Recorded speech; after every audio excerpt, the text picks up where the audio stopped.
Good news. We're back into the bestseller.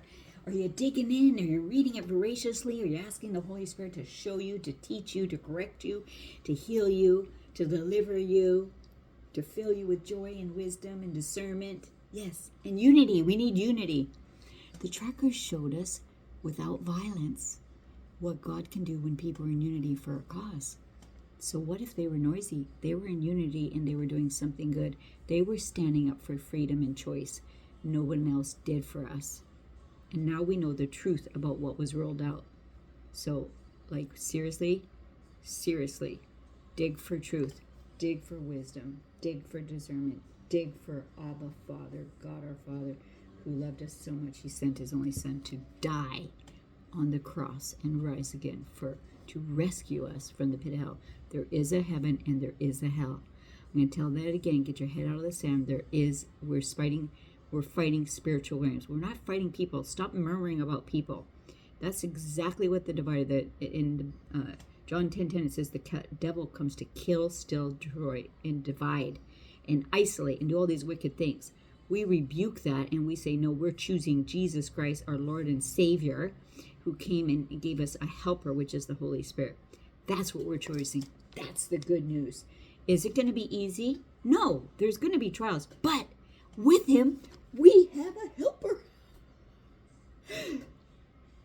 It's amazing. Absolutely amazing. Check it out. Dig. Don't be lazy. Get off your butt. Get off the social media. I know. It's easy to go down those roads. And meditate on this day and night. And tell your friends. You tell them about a good restaurant, right?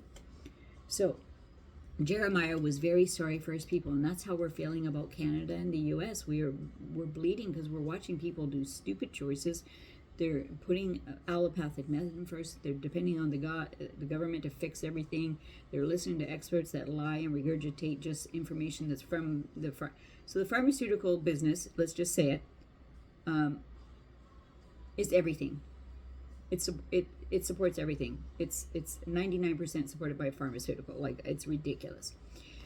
So you know that, and so you need to dig into the good news and stay on the good news and pray for everyone. We pray for 9 billion people that they would be rescued from the pit of hell and choose Jesus Christ as their Lord and Savior. And take the hard hearts in Ezekiel, it says, and take the hard hearts and move them over to soft hearts after Jesus Christ. So Jeremiah, he's talking to God, and that's the best thing you can do, is tell him everything. He knows it anyway. Make him your best friend. My sorrow cannot be healed. I'm sick at heart. Listen through the land. I hear my people crying out. Is the Lord no longer in Zion? Is Zion King no longer there? The Lord the King replies, why have you made me angry by worshiping your idols, by bowing down to your useless foreign gods? People cry out, the summer is gone, the harvest over, and we have not been saved. My heart has been crushed because people are crushed. I mourn, I'm completely dismayed. So did you know the movement of 25 hit 7 billion people to pray for the world? Were you part of it? Are you praying for the world? Or are you murmuring about the news? Choices. He gives us free will. Choices. Choose the good news. Meditate on it.